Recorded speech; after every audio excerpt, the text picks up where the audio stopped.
Howdy, and welcome to the Bandit Podcast, where we talk all things hunting and introduce you to the most innovative hunting gear and services.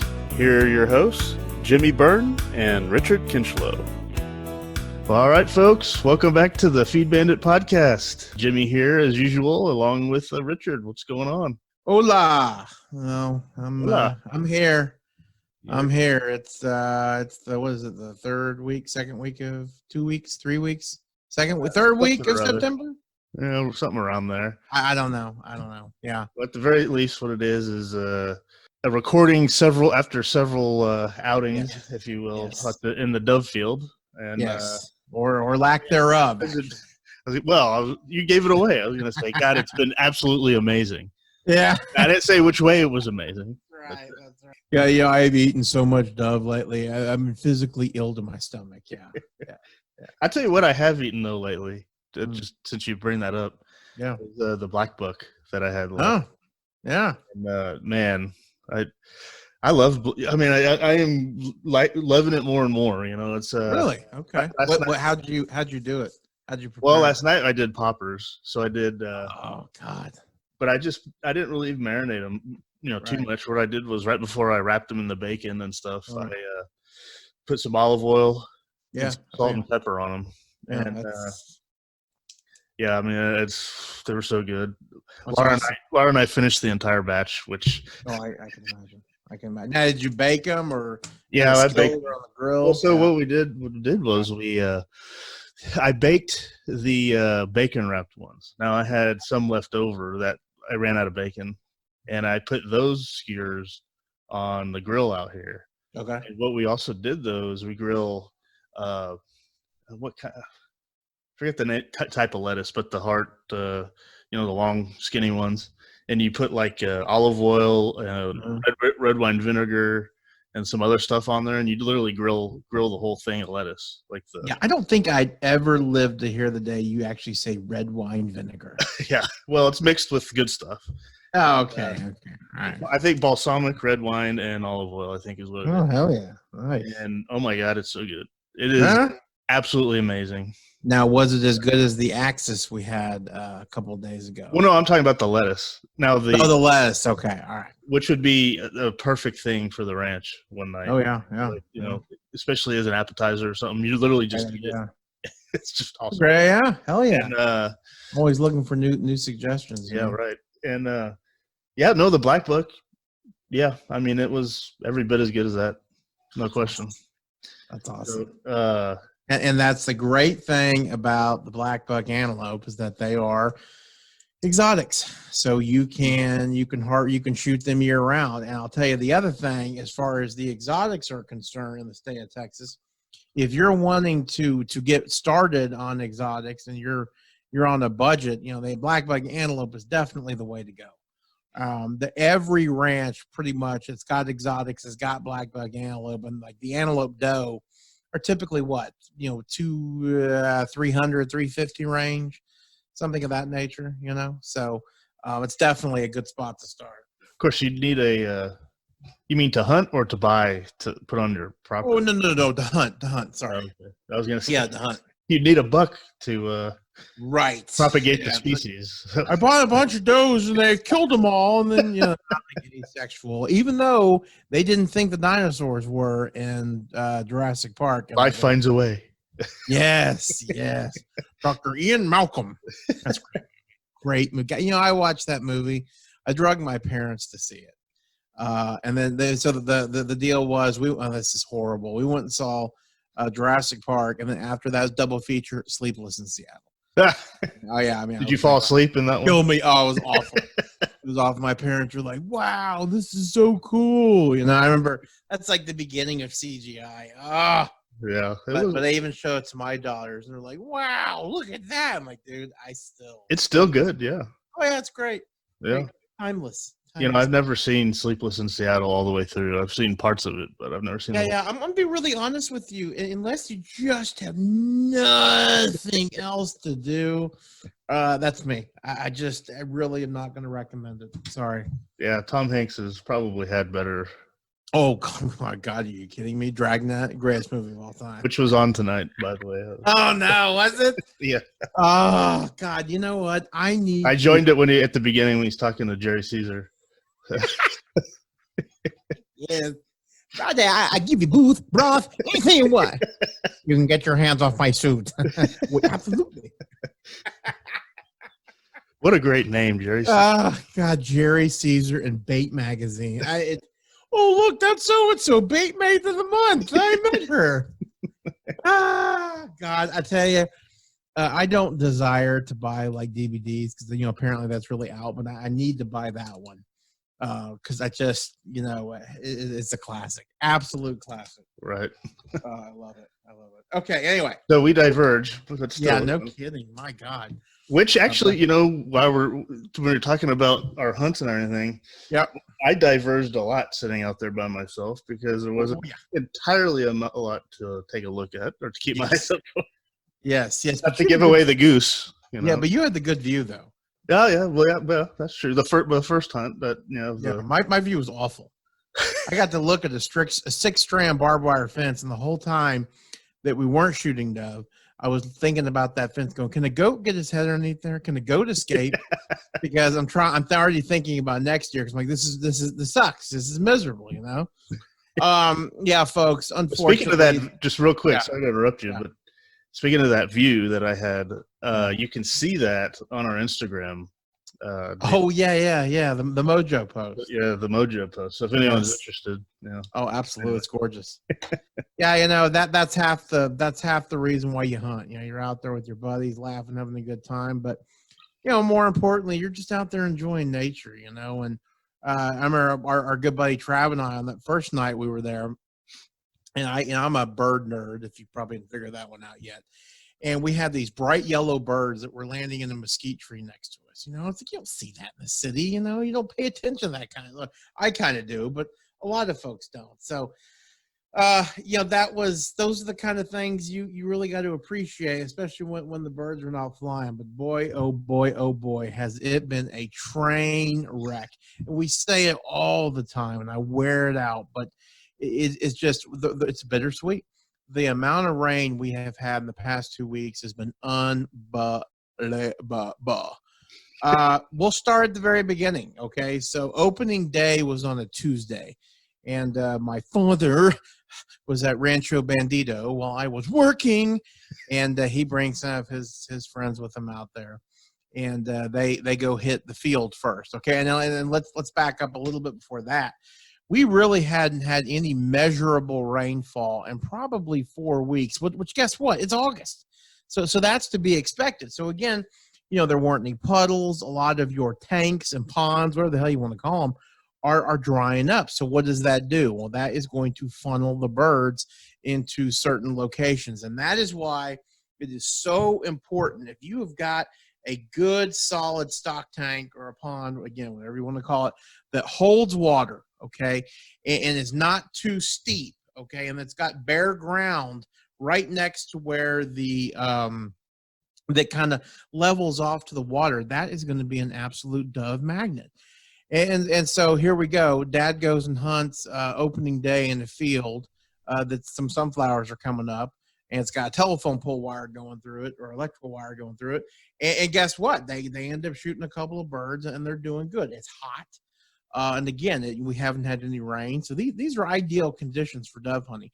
I always tell everybody that if you're miserable, chances are you may have a pretty good hunt because the hotter the better, in my opinion. So about 5:30 or so, they end up going over to a place that we call the frac tank. And again, if you listen to this show, the frac tank is it's I don't know, maybe a 5-acre tank. It's got a pond liner in it with clay, so it really never goes dry, which is incredible for dove hunting.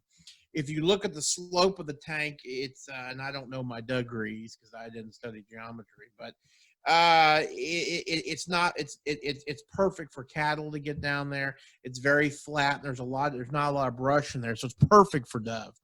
So they show up about 5:30, and guess what? Billions of them. I mean, a bunch of dove. And the cool thing is we were already dealing with dove that were not local. These were migratory birds. And the reason why they were migratory birds is a couple weeks before that, we got our, quote, first cold front. And actually, it did bring a little bit of rain, maybe an inch or so. But it was enough to push the locals out, pushed a buttload of teal down, but it also pushed a lot of dove down. So, but it wasn't enough to fill up those tanks. So it's a perfect situation. So they had an absolute hell of a shoot on opening day, and it was unbelievable. They had birds that were coming to the decoys, and some of them were so close that my dad actually had to put his gun down. He had to go move his decoy out. Okay, because if you put your decoy too close and you're taking dead aim, that wad doesn't have enough time to open up, and because of that, you're going to miss them every single time. It's kind of funny, but closer doesn't mean necessarily better for you. So that was their hunt. They did extremely well. Later that night, the floodgates opened up, and that was the last decent dove hunt we have had up until this very point. Mm-hmm. When I say the floodgates, I'm talking 14 inches of rain in basically, a week and a half, and it never stopped. So fast forward to that weekend, opening weekend, we go out there. I'm cautiously optimistic. Okay, the ground is so dry; those puddles are going to dry up. Let's see what we can do. We go to the frac tank, and boy, we scratch them. I think we ended up with 2 or 3 apiece. Which again, hey, listen, you know what? As bad as 2020 has been, and just as miserable it is sitting in the city, whatever we got to do to get out and enjoy it, that's what we're doing. Now, mind you, I'm the biggest female dog in the world when it comes to dove hunting. All right, I love me some dove hunting. So I've actually handled this a lot better than I thought. But I'm very impressed. I will agree with you on that one. That's right. I've in years past, by this point, you might be in like a padded room in a straitjacket. There's no doubt. Prevent you from committing suicide. Yeah, my wife's like, no shoelaces for you now. Let's take a double dose. Get rid of those ties. Yeah, that's right. No ties, but I'm wearing a tie today at work. 14 of them because I've gained so much weight and I'm freaking whale. Anyway, yeah. So that was pretty much opening weekend. Just again, but I'll be honest with you, the fact that we were able to have a small group, an intimate group, if you will, and we were able to sit around and talk about high school football, and we at least got to go out and shoot, was really enough for me, and it was great. Yeah, I shot at a couple, and yeah, I got one, but I blew it to smithereens, and that was about it. That's what we call a full wad. Absolutely full wad. There was basically nothing left but little shards. Yep, absolutely. Now, fast forward to the second week of the season, and again, we've got intermittent rain, throughout the week. And the problem is it rained so much, okay, that that there are places that are just running off. The water is just seeping out of the soil. Really cool phenomenon to see, because you always wonder, how did that lake fill up? Well, you really got to stare at that dirt, but you can see it moving downhill and filling up. It was very cool. So again, I didn't have high expectations. We did have another little cold front come through, brought some more birds down, or excuse me, brought some birds down and probably pushed what we had back out. Typically these cold front situations are really, really beneficial, because you lose birds, but you get more, mm-hmm. and the problem with migratory dove, dove that are not native to that area, is when you got them, okay, and when you got them, it ain't onesie twosies. I mean, there's flocks of them. It was like hunting in Lubbock, or sometimes like hunting in Argentina, but when you don't got them, you don't got them. And so this past weekend, we didn't got them. And Friday night was a disaster. Again, great time with friends. You never overlook all that kind of stuff. We took the long way. Okay, so we bounced from pasture to pasture, drank a lot of beer on the way home. Of course, that's always fun. Saw some deer. We saw some some hogs. Took some shots of them. So that was really great. I got 3. Yeah, no, you actually. But I wasn't sitting with you guys, so that's the. No, yeah, that's right. Yeah, you weren't. I totally forgot about that. Yeah. So fast forward to so here I am. Okay, we had a real too good of a time on Friday night, in my opinion. If there is such a thing, and I was just frothing at the mouth with anticipation because last Saturday morning was the opening of early teal season, and we had a lot of water. But the spot that we hunt is absolutely perfect. We have if you can imagine. We have a big oak tree that sits at the south end of the tank where all the ducks want to land anyways, 10-acre tank when it's full. And this big oak tree gives you a lot of shelter. So when you got ducks circling above you, they sure as hell can't see. And I love teal, don't get me wrong. Sorry, Mr. and Mrs. Blue-winged teal, but you're pretty dumb. Okay. And so, as long as you're still, they're going to be right there. So, I ended up sending two of my brother-in-law and a good buddy of ours to that place, and they had one group come in of 5 birds and ended up killing one, and that was great. But still, man, we normally expect so much more than that. We went to another place that I was expecting to get a little bit of action, and nothing. We didn't see one bird. However, I will tell you. There was a first, and this may be a little inappropriate, but I think it's important. It's a good tip.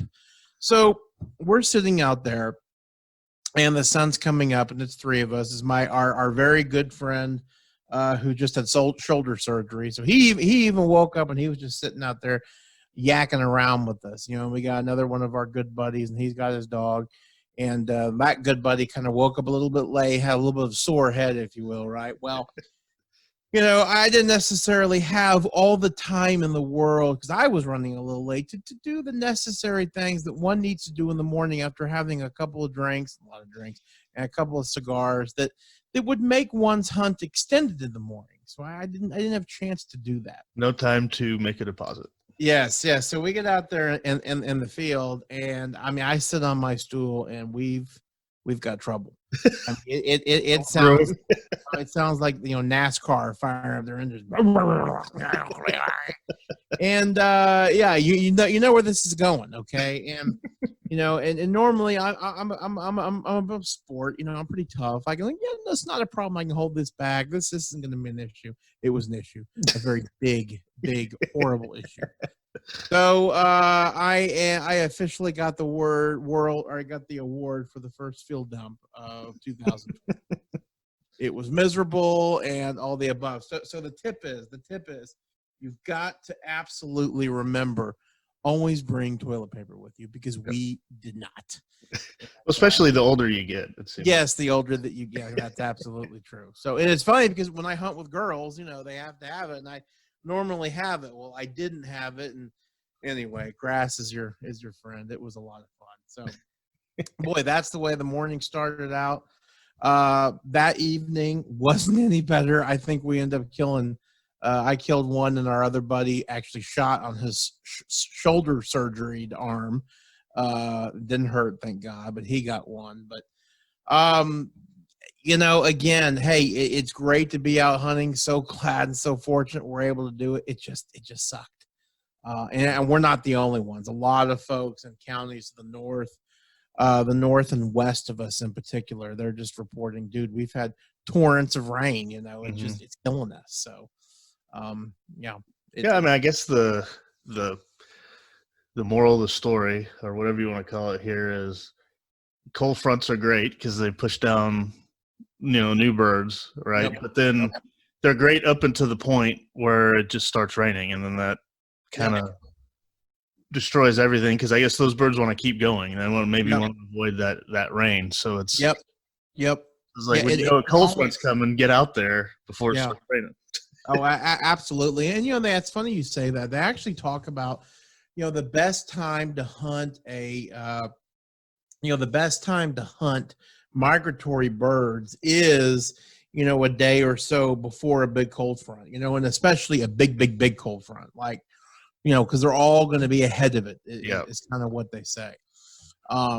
Something else I wanted to bring up, and this was opening weekend. And this is a phenomenon, if you will, that I've noticed my entire career hunting, and it is the relationship between clouds, rain, and dove movement. And I have always found, and maybe this is a mourning dove thing. I've never hunted, migratory or I've never hunted white wings in South Texas, so I don't know how they act when it's raining. But I have always found when it is even sprinkling, the dove just go right to roost. When it's cloudy, sometimes they go to roost. I mean, Jimmy, that hunt you and I had, I think it was that on opening weekend, that Saturday. I don't know if you remember it. It was sprinkling a little bit, and or maybe it was this past week. And one of the two, I can't remember. But opening weekend. Opening weekend. Okay. Yeah, it was sprinkling a little bit, and we were. And the clouds were, really low, moving fast. The clouds were really low. And what did they do? Instead of going to water, and it was a warm day, instead of going to water, what did they do? They just kept flying. And they just literally went into the roost trees. It's like, well, and I don't know if it messes up their clock. It's just amazing. So I am almost at the point now. I mean, I've seen it so many times where I just put the damn gun away. Yeah. And I remember that same hunt that after the clouds did kind of dissipate, because they were rolling towards us. Yep. They were blowing from basically from north to south. And when they do dissipate, then that's when actually they started to pick up a little bit. Nothing in the range. We didn't do any better, but nonetheless, the birds did pick up. So, is that same the phenomenon the same for like teal and ducks like that? No. I tell you that you hear when it's raining and go, oh, it's a good time to go hunt ducks. They love that miserable type of weather. Well, I don't know if they necessarily love it, but they aren't as prim and proper as dove. Right. Yeah. And so the water has never seemed to affect them. In fact, I can tell you some of my best duck hunts have been where I literally have a north wind in my face, like the cold front just hit, and it is cold. Or it is misty or foggy or rainy. They really seem to like that. I guess why they're waterfowl. Well, that's right. They water off a duck's back or whatever that old saying is. That old chestnut. So yeah, God, it was rough. But the fun thing was in the middle of the day, when we weren't crying from poor dove hunts, is we got to go around and we got to look at all the feeder activity. And I'll tell you, something that I noticed, kind of switching topics over here to the deer, is we noticed a lot that the protein feeder traffic was down. You could see it was just mudded out from the previous week. But after all that rain, okay, all of a sudden what's going to pop up? Well, you're going to get your winter forbs or your fall forbs, okay. And it's crazy. Next time you're out there walking, get down, if you've got terrible eyesight or whatever, get down on your knees and look down there. And you can't really look at the stuff that's, a couple of inches of the ground. Look below that, and you'll be amazed what you'll see. There's just billions of little broadleaf forbs. They look kind of like little clovers, and that's what they eat. And obviously, if you've managed your property well. And of course, I know that's tough if you've got a place that's overrun with cattle or sheep or whatnot, but you'll be able to see all these little broadleaves, forbs coming up, and they'll stop hitting your feeders, and then they'll really start going to that, which of course, brings up the other topic. Okay, if it was deer season right now, would they be hitting corn? And the answer would probably absolutely not. Yeah. And that's going to be really interesting. We got a really good early jump, and it's been cool. Okay. It's been in the 80s, which that's kind of typical late September, early October weather. Yeah. I think we're probably officially, in the 80s now. I'm not getting back. Yep. I mean, sometimes it feels like 115, especially when you have a bald spot like I do.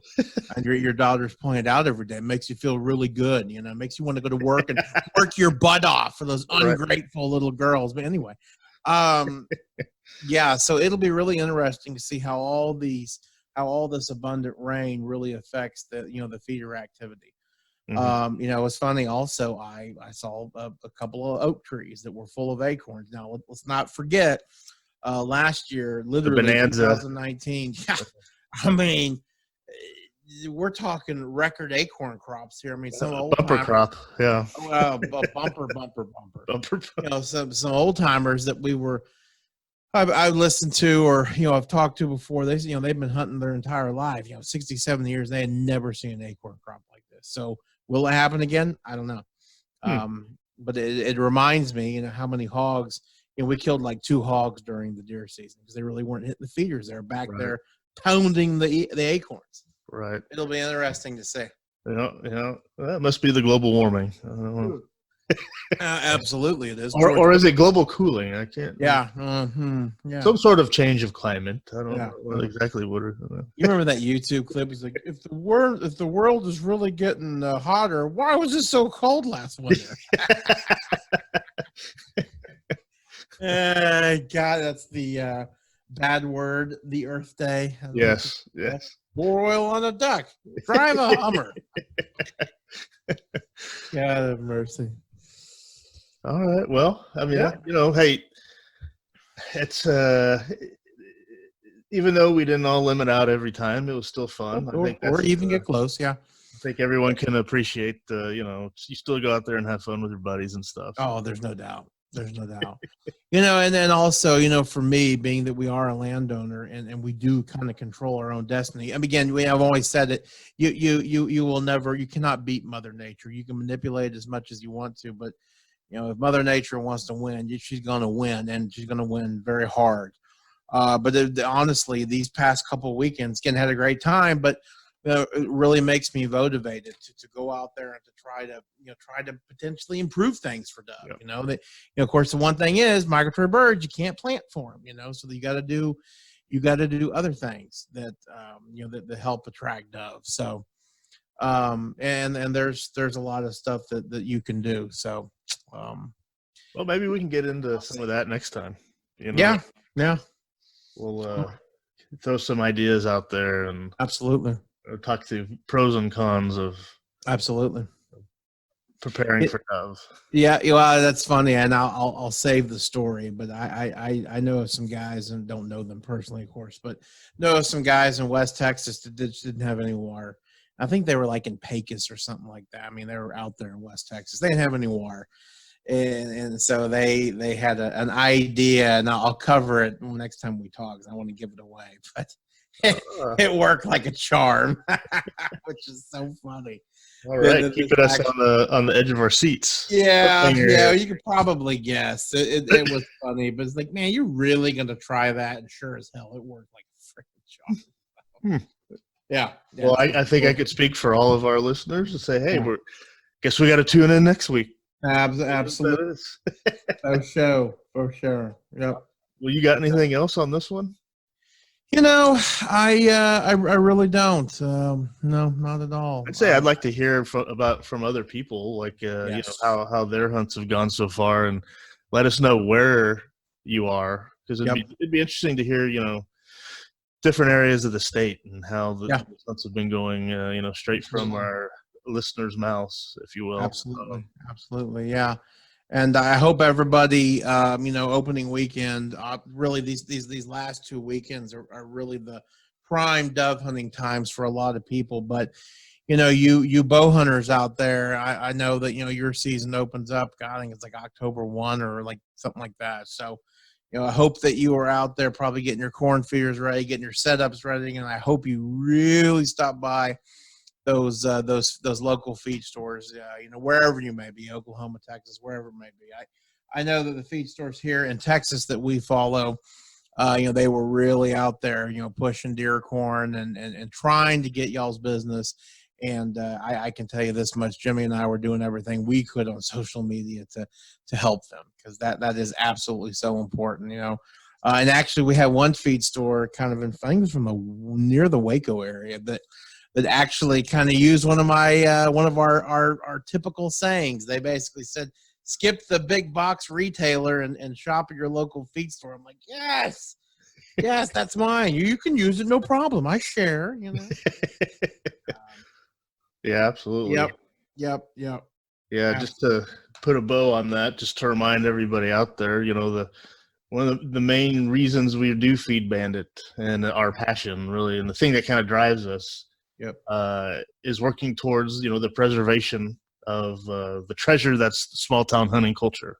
Right. It's a big part of that being feed stores and the other supporting businesses in the small towns that that help you guys, help all of us out, while we're out in the field, help us gather more and gain more success while we're out in the field. So we implore everyone listening out there to, if you need some gear, need some corn, need whatever it is that you need for your lease, your land, whatever, to consider, consider stopping at your closest local feed store for that stuff. Absolutely.